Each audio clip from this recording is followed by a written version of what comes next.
Ça tourne? Ça tourne. T'es sûr que ça marche? Ouais. Louis-Pierre Geffray, ministre des Sciences.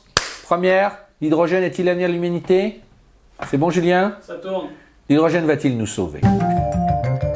Chers petits observateurs, vous le savez, l'hydrogène a le vent en poupe. On en entend beaucoup parler et surtout la France, l'Allemagne, l'Europe ont décidé d'investir massivement des dizaines de milliards pour créer une filière d'hydrogène dite verte, c'est-à-dire d'hydrogène produite à partir d'énergies renouvelables. Alors on peut se poser la question chez POA de savoir si face aux batteries, c'est l'avenir de la mobilité. Et pour en parler, pour savoir si c'est la solution miracle, nous sommes avec Louis-Pierre Geffray, qui est notre ministre des Sciences de POA. Tu vas bien? Bonjour Renaud, très bien. Ça va? Très bien. Je renvoie pour ceux qui ne te connaîtraient pas à la vidéo qu'on a faite ensemble sur le cycle de vie, qui a eu de grosses retombées. De bonnes retombées, ouais. On remercie d'ailleurs tous les petits observateurs qui nous ont laissé plein de commentaires. Et donc je pense que c'était intéressant d'introduire ce sujet. Ouais, donc puis on en reparlera avec la XL1, bon, ce sera dans une autre vidéo. Mais alors, on se parle souvent au téléphone, et ça fait plusieurs fois que je te dis, mais moi je comprends pas, les gouvernements ne sont pas des idiots, ils vont mettre beaucoup d'argent pour créer une filière d'hydrogène, un hydrogène qui serait créé de façon plus propre. Tu m'as dit, il y a beaucoup de choses à dire, c'est pas aussi simple, et donc on avait envie d'en parler là, et la première chose que tu m'as dit déjà, tu m'as dit que quand on parle d'hydrogène vert, il faut savoir qu'en fait, il y a déjà 5 couleurs d'hydrogène différents. Alors, est-ce qu'on peut revenir? On va rappeler. Voilà. C'est quoi l'hydrogène et voilà. Alors l'hydrogène, c'est un gaz qui sert à la fois de réactif et de vecteur énergétique. Nous, on va plus s'intéresser à la partie vecteur énergétique. Donc c'est quoi un vecteur énergétique? C'est un moyen de transmettre de l'énergie. Donc ça, il faut bien le comprendre parce que le pétrole et nos carburants historiques qu'on connaît, c'est vraiment des ressources d'énergie primaires qu'on extrait de notre environnement. Alors que là, l'hydrogène, ce n'est qu'un vecteur, donc il faut le produire. Donc derrière, forcément, ça va faire intervenir d'autres énergies, du charbon, du gaz, du nucléaire, etc. Et donc ces couleurs qu'on attribue à l'hydrogène, elles vont permettre d'identifier la manière avec laquelle on produit cet hydrogène. Alors aujourd'hui, tu me disais 95 voire plus % c'est un hydrogène qui est gris, c'est ça? On pourrait presque dire noir, quoi. Au niveau mondial, on produit 70 millions de tonnes d'hydrogène par an et 98% de cette production dédiée, elle repose sur de la production dite grise, donc l'hydrogène gris, qui est fait à partir de ressources fossiles, donc du gaz et du charbon. Tu m'as même dit, il y a un paradoxe, c'est que l'essence que nous utilisons est lui-même désulfurée avec de l'hydrogène, c'est ça? Donc ça, c'est pour l'autre usage. L'hydrogène, on s'en sert pour réactif. Et en France, un gros poste d'utilisation d'hydrogène qu'on produit sert à désulfurer les carburants dans les raffineries. Effectivement. D'accord. Alors, avant d'arriver au vert, il y a d'autres couleurs, c'est ça actuellement? Alors, ce qu'on peut dire déjà sur le gris, c'est que pour produire 1 kg d'hydrogène gris, selon la méthode, on émet entre 10 et 20 kg de CO2. Donc un peu plus de 10 kg si on le produit à partir de méthane et 20 kg si on le produit par gazéification du charbon. Ce qui est le cas aujourd'hui. Ce qui est le cas aujourd'hui dans le monde, 98%, donc 70% avec le méthane et 20% majoritairement la Chine qui produit son hydrogène à partir de charbon.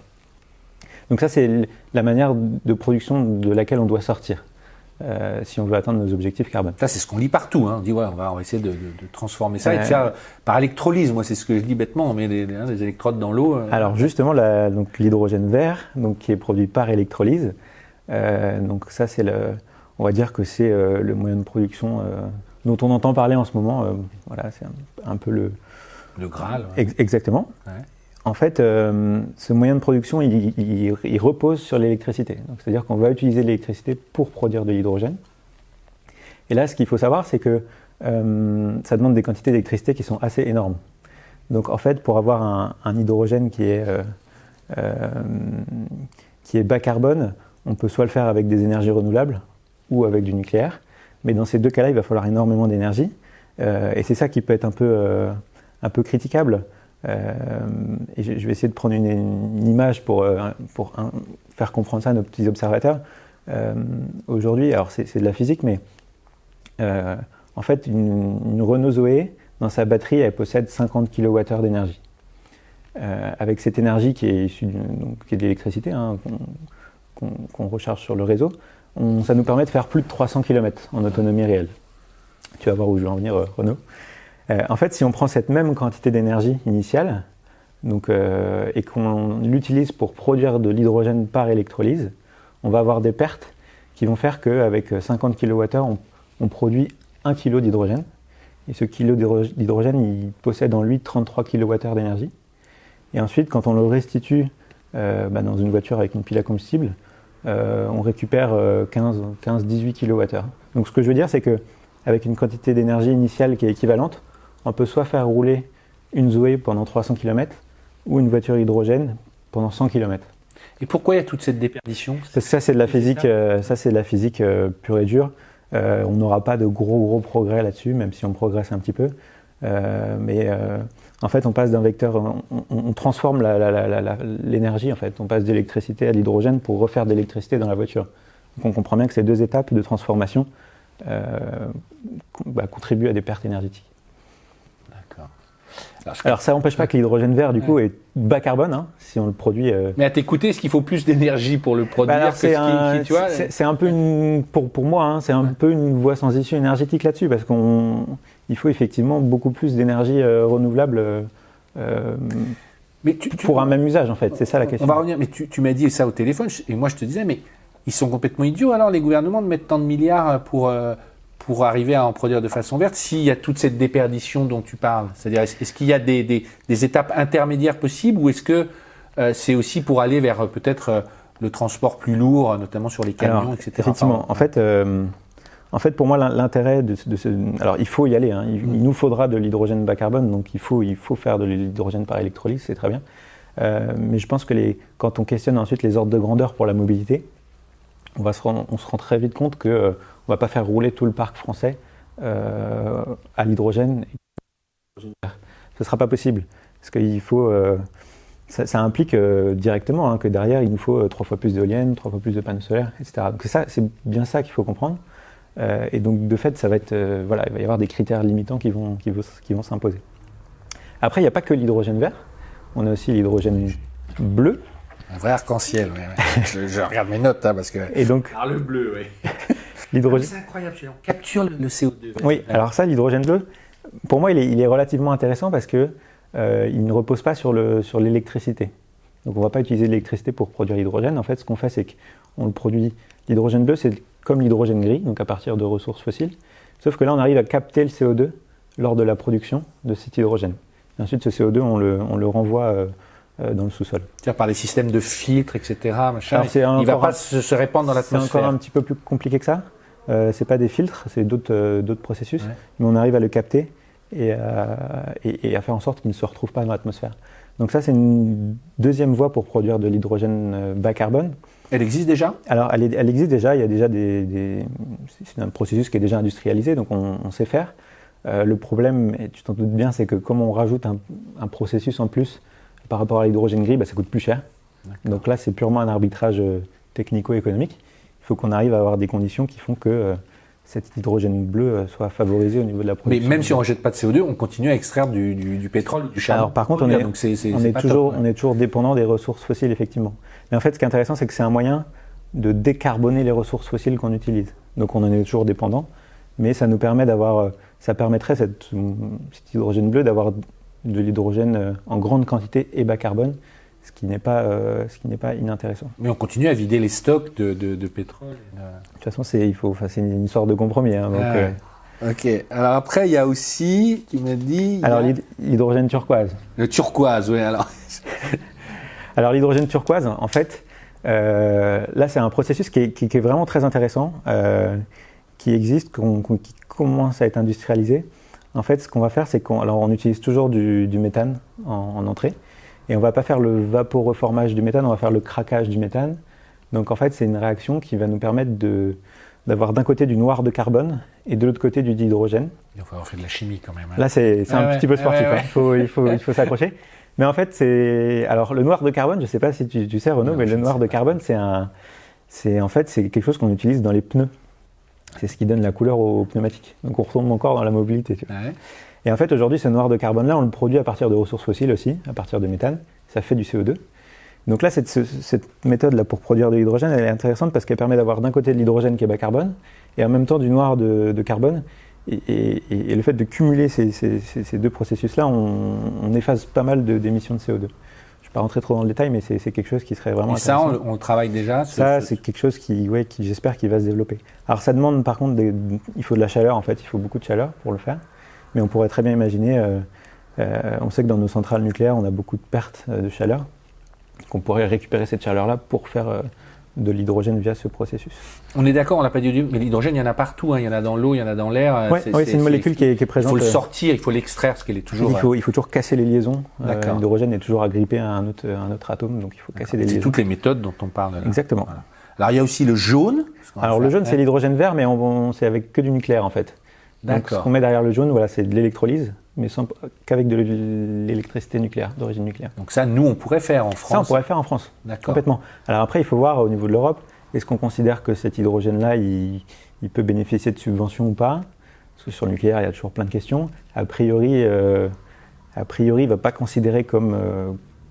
Enfin voilà, il va être encore à part. Donc, mais ce serait effectivement intéressant de faire de l'hydrogène à partir du nucléaire. Et en fait, quand on regarde en termes d'impact environnemental, c'est vraiment intéressant. Ça vaut pas le coup, par exemple, de faire de l'hydrogène par électrolyse en Allemagne. On a un mix énergétique où il y a encore trop de ressources fossiles. Pour que ce soit intéressant, il faut mieux le faire comme on le fait actuellement en Allemagne, de manière grise. Mais c'est des choses qui ne sont pas simples, hein, et derrière, il y a beaucoup de calculs. Mais voilà, j'espère qu'on... Non, mais on va y revenir, ça plante le décor. Tu l'as dit dès le départ, donc il y a une grosse déperdition entre le moment où on transforme, on l'injecte et on le retransforme avec la pile à combustible pour faire l'électricité. Pourquoi ils y vont quand même? Tout ce que dit le grand public, enfin nous tous ces premiers, c'est dire l'avantage au moins, c'est que le temps de charge de l'hydrogène, qu'il soit comprimé, liquide, ou après je sais qu'il y a plusieurs façons, on peut faire un plat en 5 minutes, d'où l'intérêt. Mais tu me disais, mais il faut penser toutes les infrastructures, c'est quand même très compliqué. En fait, oui, mais complètement, il faut tout créer sur l'hydrogène, parce que c'est une molécule qui se disperse très vite. Donc si on laisse un réservoir d'hydrogène pendant des mois, en fait, à la fin, il n'y a plus rien dedans. Donc il faut créer toute une infrastructure, c'est extrêmement cher. Aujourd'hui, une petite station hydrogène, c'est au moins 500 000 euros. 500 000, un demi-million? Un pistolet, ouais, c'est au moins 500 000 euros. Pourquoi? Parce que moi j'ai souvent entendu qu'il y a deux, soit on peut l'avoir gazeux, soit liquide. C'est quoi la différence? Alors il faut le comprimer. En fait, il y a deux normes. On le comprime à 350 ou 700 bars pour le transporter. Donc là, on voit bien qu'une fois qu'on l'a produit, il faut le comprimer. On perd encore de l'énergie.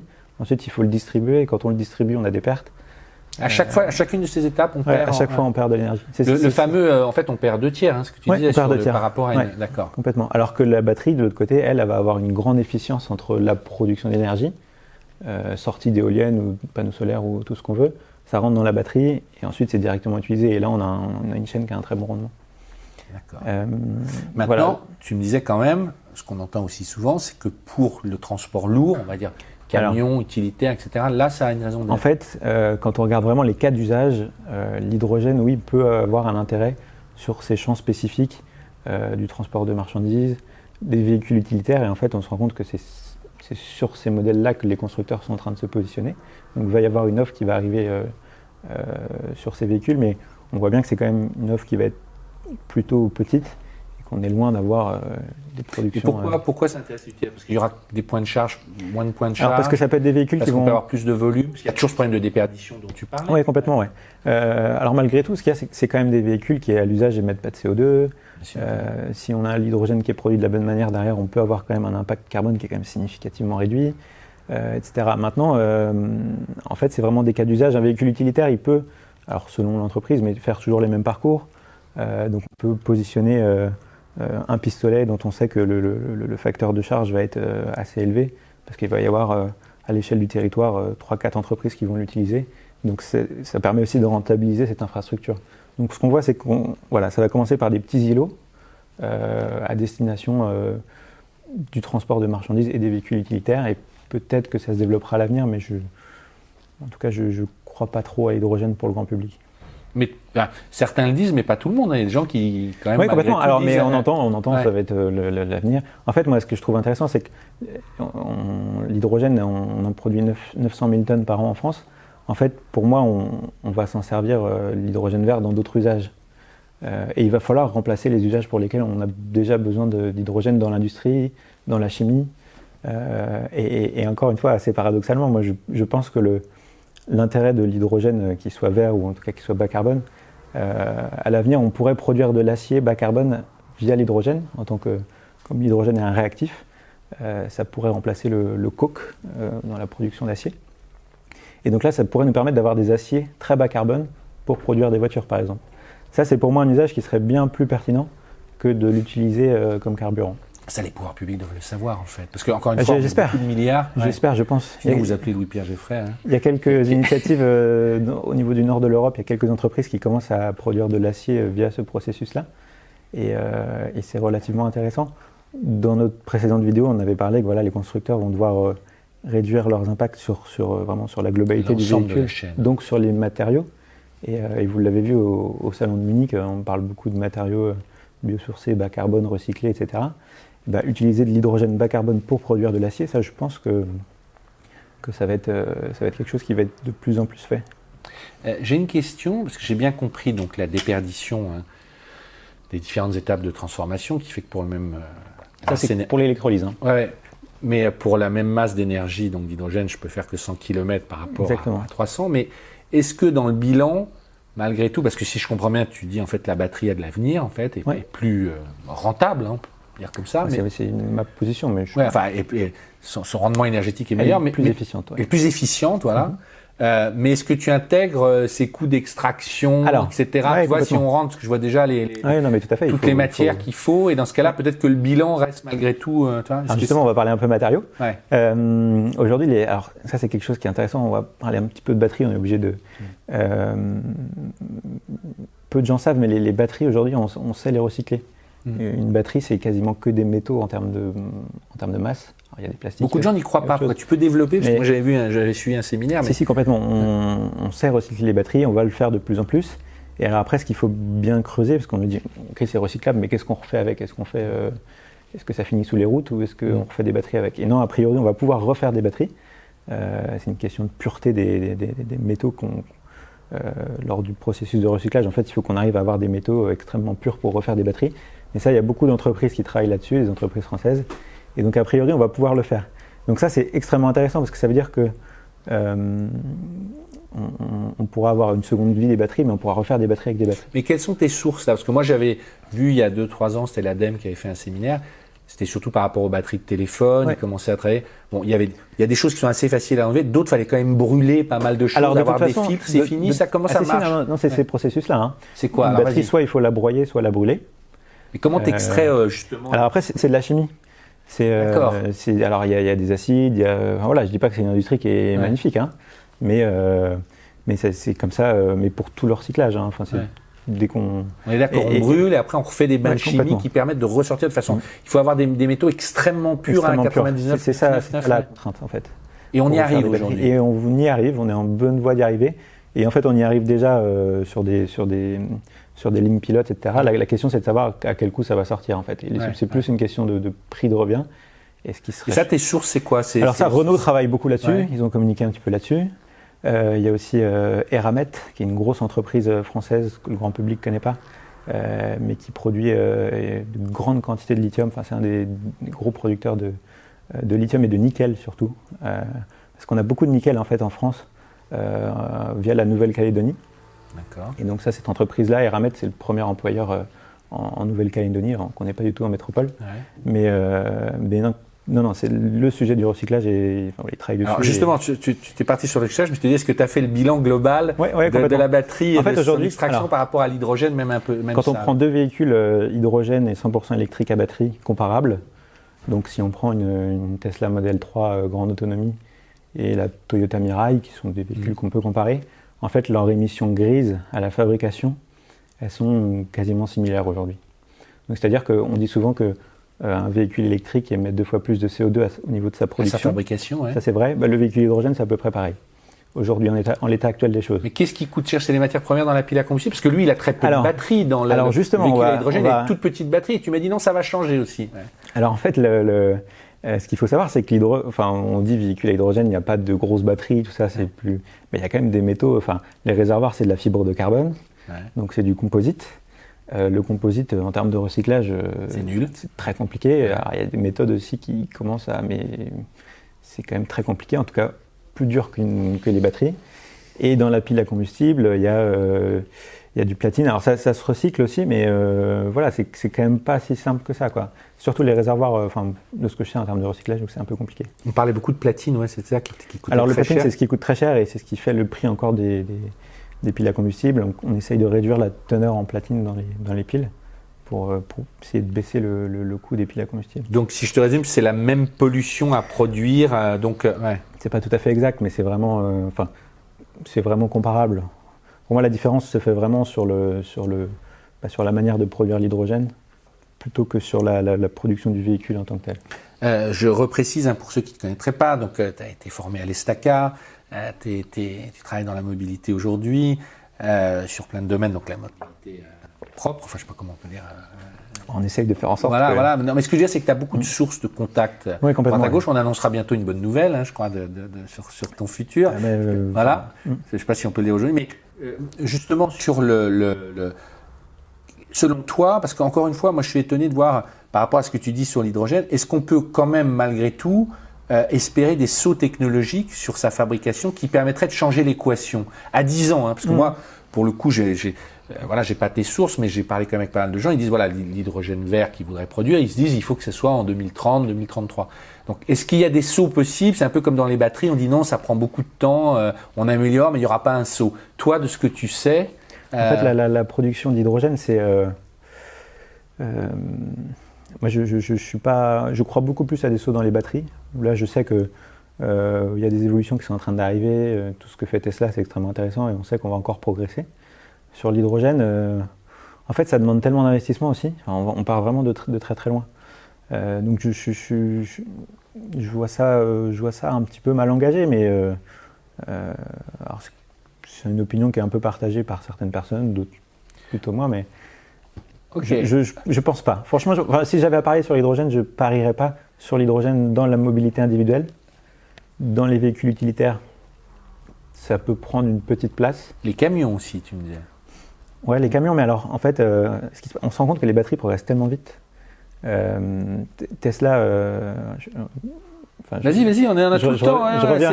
Je reviens encore sur Tesla, on parle tout le temps de Tesla, mais Elon Musk est en train de construire un poids lourd 100% électrique. Alors, ça fait plusieurs années qu'il en parle, mais ce qui est assez intéressant de voir, c'est que Scania, qui appartient au groupe Volkswagen, qui est un gros constructeur de camions historique, Scania nous disait il y a 5 ans, on ne peut pas faire des camions 40 tonnes, donc vraiment des gros semi-remorques 100% électriques sur batterie. Et là, récemment, lors de la journée, le Battery Day de Volkswagen, le directeur de Scania a dit si, en fait, maintenant on y arrive et on sait qu'on va pouvoir le faire et on sait qu'on va avoir des camions à batterie. En fait, ce qu'on remarque globalement, c'est que en termes d'analyse de cycle de vie, plus on va avoir un objet de mobilité qui va être important, un véhicule utilitaire, un camion, un train, on a l'hydrogène qui rattrape en termes d'impact la batterie. En tout cas, ça peut se justifier. Après, ça dépend des cas particuliers, mais donc ça peut être intéressant. Maintenant, la dynamique sur les batteries est tellement forte que moi, je parierais pas encore sur l'hydrogène non plus sur les camions. Aujourd'hui, les flottes de camions sont en train de passer au gaz. On a déjà des gains en termes de pollution au niveau des particules, etc. Et l'hydrogène peut être l'étape d'après pour les camions. Mais c'est pas gagné, quoi. Il y a un vrai... Non, c'est vraiment pas gagné. C'est vraiment pas gagné. Et ce qu'il faut bien comprendre aussi, c'est qu'il y a une question de coût. Parce que si pour produire notre hydrogène, il nous faut 3 fois plus d'éoliennes, à la fin, l'hydrogène, il va être 3 fois plus cher que l'électricité qui va arriver dans la batterie. Et ça, on le voit déjà, un kilo d'hydrogène à la pompe, c'est 10 €. Et en fait, le coût à l'usage de la Mirai, par exemple, il est au moins 3 fois plus élevé que pour une Tesla. Oui, alors tu m'as même fait un tableau, je sais pas, on va pas tout dire, mais tu as comparé le prix entre une Mirai et une Tesla. Ce qu'il faut bien comprendre, c'est que là, on parle de physique, mais il y a aussi le coût de possession du véhicule. Et donc là, on sait que factuellement, on aura toujours un coût à l'usage pour le véhicule hydrogène qui va quand même être élevé.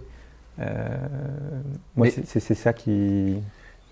Mais si je te suis quand même pour conclure sur ce point-là, enfin, ça va rester. Il faut le faire. Il faut le faire. Pour plein d'autres raisons que il faut le faire pour mobilité. plein d'autres raisons. Et je pense que l'hydrogène, cet hydrogène bas carbone, qu'il soit bleu, vert ou turquoise, on va en avoir besoin. Hein. Il faut qu'on remplace vraiment tout l'hydrogène gris là, qu'on utilise dans notre chimie pour faire des engrais. Enfin, voilà, il va falloir qu'on ait cet hydrogène bas carbone, mais je ne pense pas qu'il va atterrir dans la mobilité. Tu m'as dit au téléphone une chose que j'ai bien aimée. Tu m'as dit, tu sais, c'est un peu comme la voiture autonome. On en parlait beaucoup il y a 4-5 ans. On en parle un peu moins. Même si, voilà, enfin, on a un peu rabaissé les ambitions. On verra ce qui se passe. Tu m'as dit, pour moi, c'est un peu la même chose. Mais encore une fois, c'est surprenant. Moi, ma question du départ. Alors, un autre élément que j'ai pas dit, c'est pourquoi est-ce qu'il y a autant d'engouement autour de l'hydrogène? Parce que la nature du produit, c'est un gaz. Ouais. Et en fait, on a plein de leaders français qui sont spécialistes. Air Liquide, voilà, les spécialistes. Et donc, en fait, eux, en termes de débouchés, de débouchés, ils disent, bon, voilà, qu'est-ce qu'on va faire demain? Et en fait, l'hydrogène, c'est relativement, c'est dans le spectre de leur activité. Alors que l'électricité, c'est complètement autre chose, quoi. Enfin, c'est vraiment en termes de nature d'activité. Donc, je pense qu'on a beaucoup d'acteurs qui auraient un intérêt économique au développement de l'hydrogène. Ils sont très subventionnés pour le moment en plus. C'est pour ça qu'on a des subventions. Ouais. C'est parce que voilà, on a l'AFIPAC, qui s'appelle plus l'AFIPAC, mais qui a essayé de porter pas mal d'hydrogène en France. Mais encore une fois, moi, je suis pas convaincu. On a compris. Et si on peut faire sur la Tesla, peut-être on peut. Justement, c'est ce que j'allais te dire. Voilà, à chaque fois, c'est terrible parce que on se rend compte, c'est pas qu'un effet de mode, un Tesla. À chaque fois, tu me dis, mais dans les analyses partout, il ressort plus fort en type de batterie. Alors là, tu t'es amusé à faire le comparo. Je te le laisse sur la Mirai. Mais juste un mot avant de revenir, parce qu'on sait déjà qui est le gagnant. Comment ça se fait qu'ils aient cette avance encore sur les batteries? Tu me disais, mais Tesla. Ouais.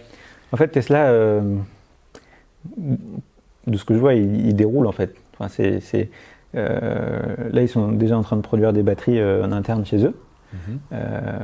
Pour moi, ce qui est le plus intéressant chez Tesla, c'est vraiment leur nouvelle batterie qui va sortir d'ici 2023, qui s'appelle la 4280, si je ne me trompe pas, 4270, et en fait, qui va être beaucoup plus simple à industrialiser, qui va avoir a priori des méthodes de production qui vont demander moins d'énergie, qui va avoir moins de cobalt, quasiment plus de cobalt dedans, je crois que c'est même sans cobalt, il y aura encore du nickel mais pas de cobalt, et qui va avoir une densité énergétique encore plus élevée, une durée de vie beaucoup plus longue, qui va avoir une thermique beaucoup plus efficace, c'est-à-dire que la batterie... C'est quoi une thermique? Alors la thermique, donc au niveau de la chaleur, au niveau des échanges thermiques, c'est une batterie qui va beaucoup moins chauffer, par sa forme et par sa géométrie. Là, il y a vraiment une grosse innovation à ce niveau-là.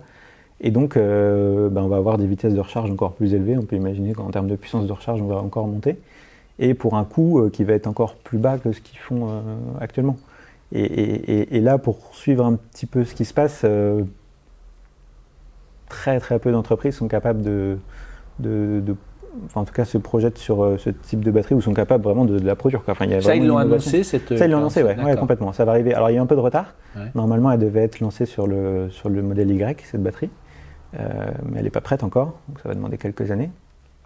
Mais je suis assez convaincu que ça va sortir. Et quand ça va sortir, à mon avis, ça va être... Elle gagnera en autonomie aussi Alors, du coup, oui, ils vont gagner en autonomie, oui, complètement.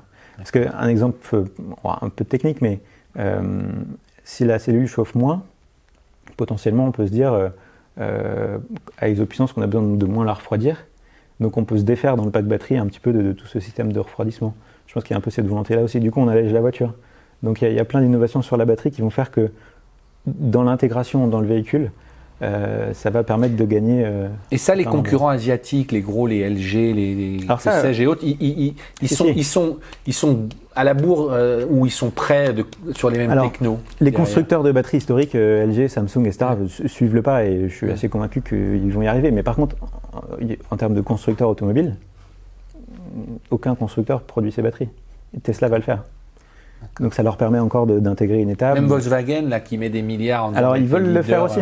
Ils veulent le faire aussi. Tous le faire d'ailleurs. Oui, Porsche va le faire aussi. Porsche a annoncé qu'ils veulent avoir des batteries très haute performance. Mais ils n'ont pas ce savoir-faire, cette expertise. Mais en fait c'est une question de temporalité quoi. Là aujourd'hui ils commencent à rentrer dans le sujet, mais ils vont avoir au moins 5 ans de retard quoi. Au moins 5, 6, même peut-être 7 ans de retard.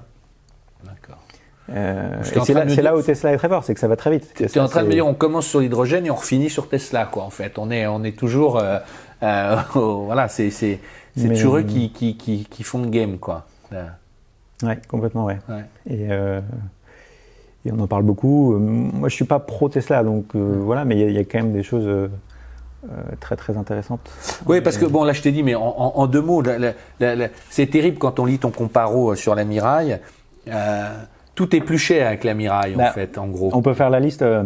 Alors, c'est vrai que les véhicules hydrogène aujourd'hui, c'est pas une production qui est industrialisée, donc il y a des facteurs d'échelle qui font que la Miraille elle coûte plus cher à l'achat. Bon, ça certes c'est un fait, mais. Tu as comparé avec une Model 3, hein. Avec une Model 3 grande autonomie, ouais. On aurait pu prendre une Model S parce qu'elle est un petit peu entre les deux, mais simplement que la Model 3, bon, la Model 3 elle est 2-3 fois plus puissante, elle a 2 fois plus de couple, la Tesla.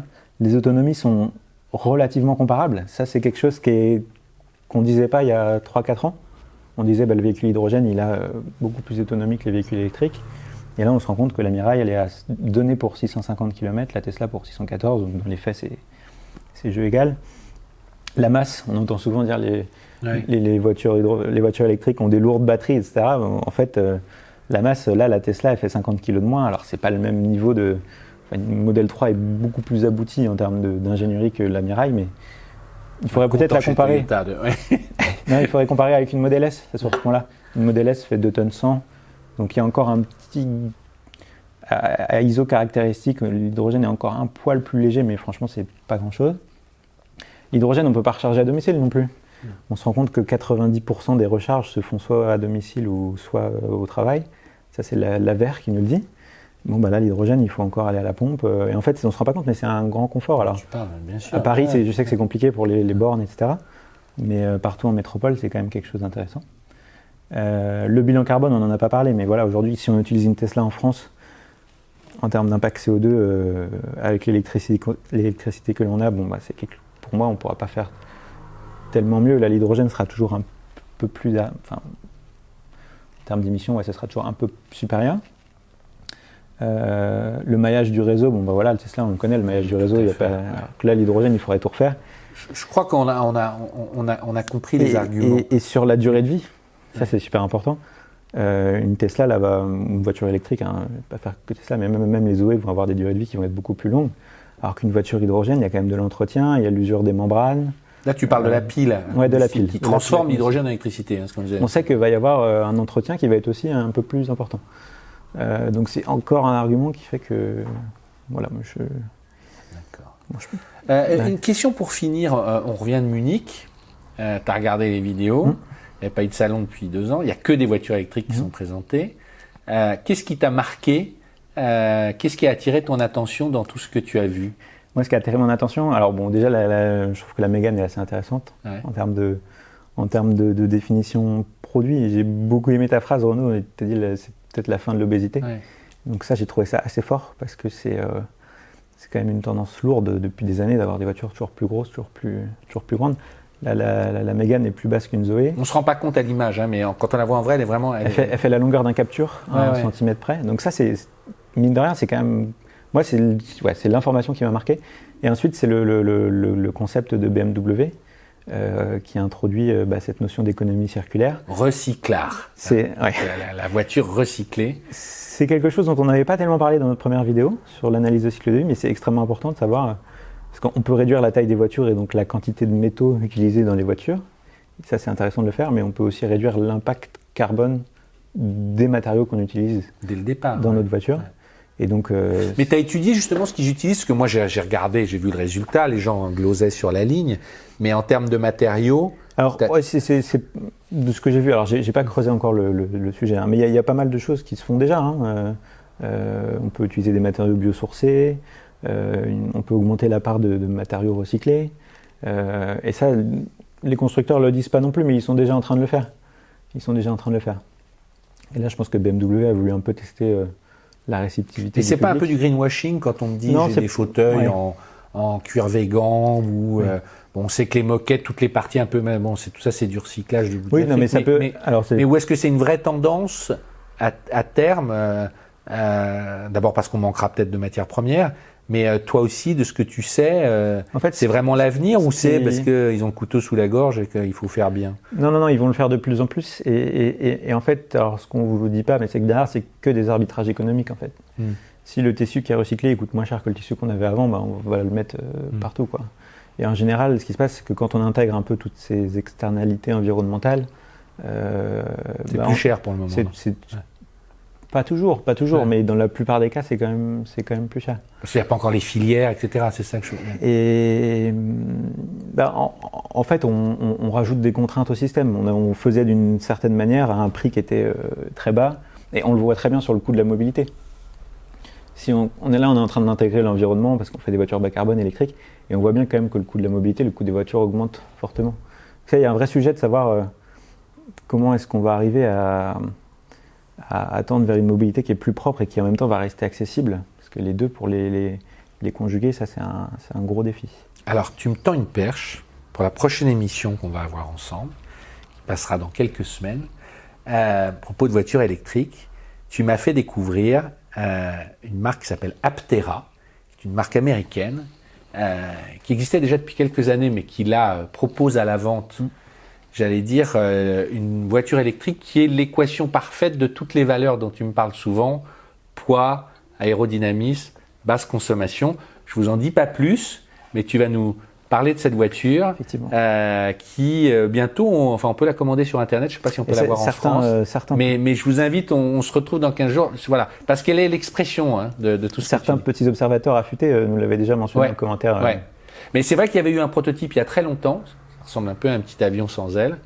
Mais il y a quelques années. Mais là, ça y est, voilà. On n'en dit pas plus. C'est pour faire un petit teaser pour qu'on se retrouve sur la prochaine vidéo. Merci, Louis-Pierre. On prend le temps à chaque fois. Avec plaisir. Et on se retrouve voilà, sur un autre sujet science avec toi. À bientôt.